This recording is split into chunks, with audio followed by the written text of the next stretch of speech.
তাআলা বলছেন ইন্না বালাউনাহুম কামা বালাউনা আসহাবাল জান্নাহ, আমি তাদেরকে পরীক্ষা করেছি সেই পরীক্ষার মতো যে বাগানবাসীদের আমি পরীক্ষা করেছি।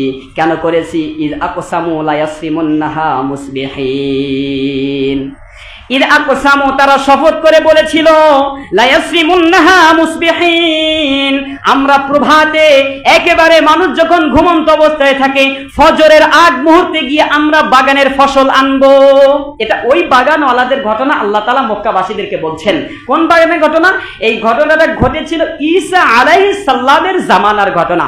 ঈসা আলাইহিস সালামকে যখন আল্লাহ তাআলা আসমানে উঠিয়ে নিয়ে যান, তাফসীরকারকরা বলেছেন তার পরের বছর এই ঘটনাটা ঘটেছিল। তাহলে ঈসা আলাইহিস সালামের ওই খ্রিস্টাব্দের ব্যক্তিদের ঘটনা আল্লাহ বলছেন। ওই তিন ভাই মানে এক পুত্রের এক বাবার তিনটি সন্তান ছিল। বাবার স্বভাব ছিল যখন বাগানের ফসল আসতো তখন গরিব দুঃখীদেরকে ডেকে এনে কিছু অর্থ বা কিছু ফল ওখান থেকে বন্টন করে গরিবদেরকে দান করে দিতেন। এই স্বভাব আগে দেখা গেছে 20 বছর 50 বছর আগে গ্রামের মুরব্বীদেরকে দেখা গেছে বিভিন্ন ফসল ফলাদি, ধান হোক, ভুট্টা হোক, বাদাম হোক, এগুলো তোলার পরে যারা দরিদ্র ছিল এক অংশ তারা ওষুধ হিসাবে গরিবদেরকে বন্টন করে দিছে। আপনারা দেখছেন?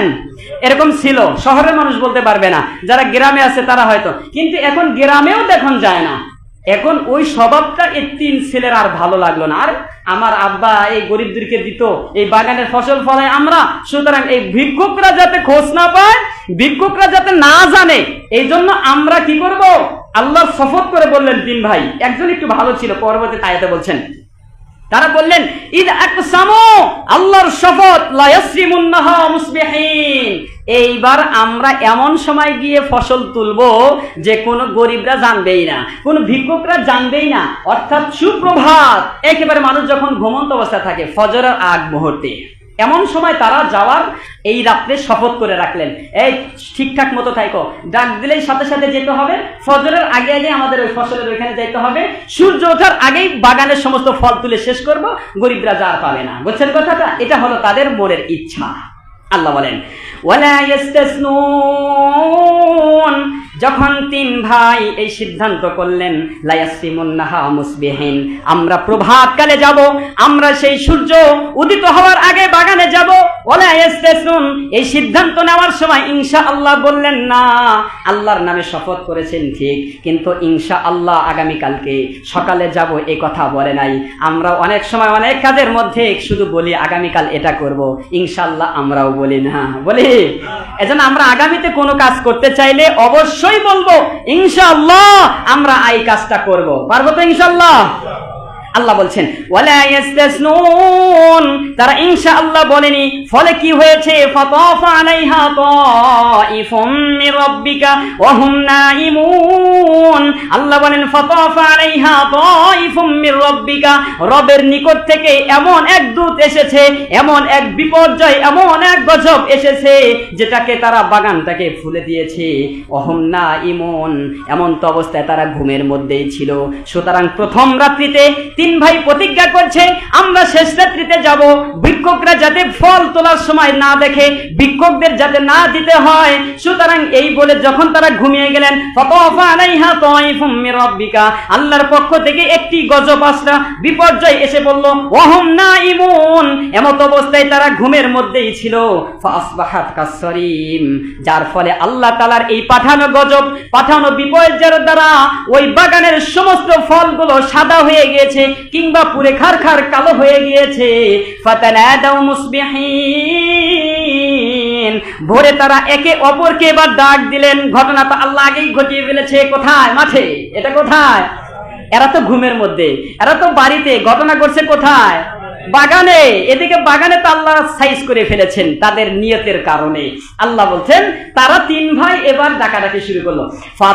ফাতানাদাউ মুসবিহিন, ভোরে একে আরেকজনকে ডাকছেন। কিভাবে ডাকছেন?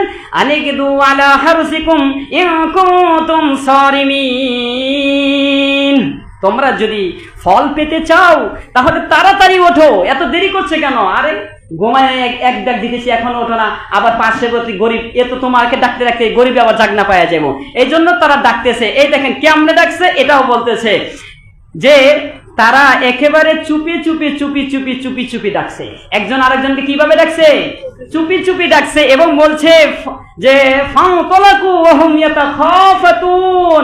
আরে তারা চললো নিগ্ন, এই যে চুপি চুপি এক ভাই আরেক ভাইকে ডেকে মনে প্রশান্তিতে যাচ্ছে। আজকে কোনো ভিক্ষুককে, কোনো অভাবীকে, কাউকে কোনো ফল দিতে হবে না, সুতরাং আমরাই আজকে সমস্ত ফলগুলো আগেই কেটে নেব, সবগুলো আমরাই নিতে থাকবো। এই যে তারা মনের কথাটা পরের আয়াতে বলছে, ইল্লা ইয়াদখুলান জান্নাহাল ইয়াওমা আলাইকুম মিসকিন, আল্লা ইয়াদখুলান্নাহাল ইয়াওমা আলাইকুম মিসকিন, বলছেন যেন তোমাদের নিকট কোনো অভাবগ্রস্ত ব্যক্তি এই বাগানে প্রবেশ করতে না পারে। সুতরাং আমরা এবার চলি অগদাউ আলা হারদিন কাদিরিন, ফলে নিবৃত্ত করতে সক্ষম, এই নিয়ে, এই আশা নিয়ে তারা বাগানের দিকে চলল। বাগানের দিকে যখন যাইতে লাগলেন, বাগানে যাওয়ার সাথে সাথে ঘটনা তো ঘটে ফেলেছে। আল্লাহ পাক রব্বুল আলামিন এই তিন ভাইয়ের নিয়তের অবস্থা বুঝে, ঘটনা তো আগেই ঘটে ফেলেছে, এবার তিন ভাই যখন বাগানের মধ্যে গেলেন, বাগানে গিয়ে আর মনে করলেন এটা মনে হয় পথ ভুলে এসেছি, এটা তো আমাদের জমি না, পাশের ক্ষেতগুলো ঠিকই রয়েছে, এই ক্ষেতে তো ক্ষেত নাই। একজন আরেকজনকে বলে, আরে আমরা এটা ভুলে এসেছি, সুতরাং আমাদের মনে হয় অন্ধকারে আসা রাস্তা ভুল হয়ে গেছে। এখন আরেক ভাই বলতেছে, আরে কিসের রাস্তা ভুল হবে, আমাদের ক্ষেতের সাথে এই আরেকজন ধান লাগাইছে, এই যে ধান আমাদের বাগানের এই পাশে কালাই লাগাইছে, যে আরেক পাশে কালাই, এটা তো ঠিকই আছে। এইভাবে যখন তারা বলা বলি করতে লাগলো, তখন বললেন ফালাম্মা রাআউহা, তারা যখন এই অবস্থা দেখলেন, ক্বালু ইন্না লাদাল্লুন, এক ভাই আরেক ভাইকে বললেন, অবশ্যই মনে হয় আমরা রাস্তা ভুলে এসেছি, সুতরাং ভুল আসার কারণে আমাদের জমিন খুঁজে পাচ্ছি না, আমাদের বাগান খুঁজে পাচ্ছি না, এটা আমাদের ক্ষেত নয়, সুতরাং আমরা মনে হয় আমাদের রাস্তা পরিবর্তন করতে হবে। এরপর বলেন বাল নাহনু মাহরুমুন, আরে পথ তো ভুলি নাই, বাল নাহনু মাহরুমুন, আমরা তো প্রভুর পথ ভুলে নাই, বরং আমাদেরকে আল্লাহ তাআলা এই অবস্থার কারণে বঞ্চিত করে দিয়েছেন, আমরা বঞ্চিত হয়েছি। কি হয়েছি? আল্লাহর রহমত থেকে বঞ্চিত হয়েছি। বলছেন যে এই যে আমরা আসলাম, বাগানের সবকিছুই, এই আশেপাশের ক্ষেত সবকিছুই রয়েছে, আমাদের বাগান তো একবার পুরো খারকান হয়ে গেছে, সুতরাং আমরা মনে হয় রাস্তা ভুল করেছি। আরেকজন বলে, না, বল নাহনু মাহরুমুন, আমরা রাস্তা ভুলি নাই রে, আমরা বঞ্চিত হয়েছি, রবের যেই কথা ছিল আমরা রবের অকৃতজ্ঞ করেছি, সুতরাং আল্লাহ তাআলা ফাতাফা আলাইহা তাইফুম মির রাব্বিকা, আমরা যখন ঘুমন্ত অবস্থার মধ্যে ছিলাম, আল্লাহর বিপর্যয় এসে আমাদের বাগানগুলোকে পুড়িয়ে দিয়েছে, সুতরাং আমরা রবের রহমত থেকে, আমরা রবের শুকরগুজার থেকে ভুলে গিয়েছি, আর আল্লাহ তার রহমত থেকে আমাদেরকে বঞ্চিত করেছে। ক্বালা আওসাতুহুম, তাদের মধ্যে এক ভাই বলল, মানে আওসাতুহুম বলতে আওসাতুল খায়রা, একজন একটু ভালো ছিল, একজন একটু ধার্মিক ছিল, সে আগেই বলেছিল এটা আমাদের বাবার স্বভাব, সুতরাং গরিব দুঃখীদেরকে কিছু অর্থ সম্পদ দিতে হয়, তোমরা এই কাজ করো না, এই কাজ করো না।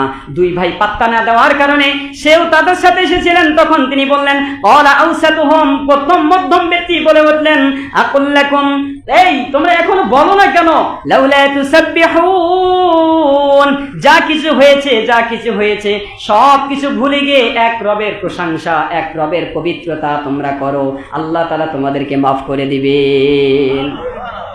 আমাদের কি এই পরিবর্তন হওয়ার দরকার আছে না নাই? আমি গত কয়েক জুমা আগে বলেছিলাম, 6 তলার বিল্ডিং এর মালিক হয়েছেন, 24টা ফ্ল্যাট করেছেন, 24 ইঞ্চি জায়গা নামাজের জন্য নির্ধারণ নাই, আছে? 3.5 ফিট জায়গা আপনার নিজস্ব জায়গায় কবরস্থান আপনার জন্য নির্দিষ্ট করে রেখেছেন? কথা বলেন নাকি এখন? নাকি আমি মিথ্যা বলছি? আমার কথাটা একটু বললে সত্য হলে হ করেন, আর মিথ্যা করে চুপ থাকেন, ঠিক আছে তো?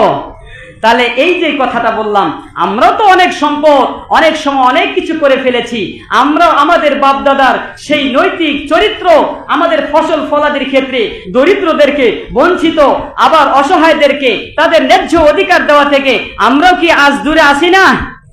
তাহলে তাদের অবস্থা, তাদের পরিপ্রেক্ষিতে সেই ওই অবস্থা আমরা এতকাল পর্যন্ত চলে এসেছি, আমাদের পরিবর্তনের দরকার আছে না নাই?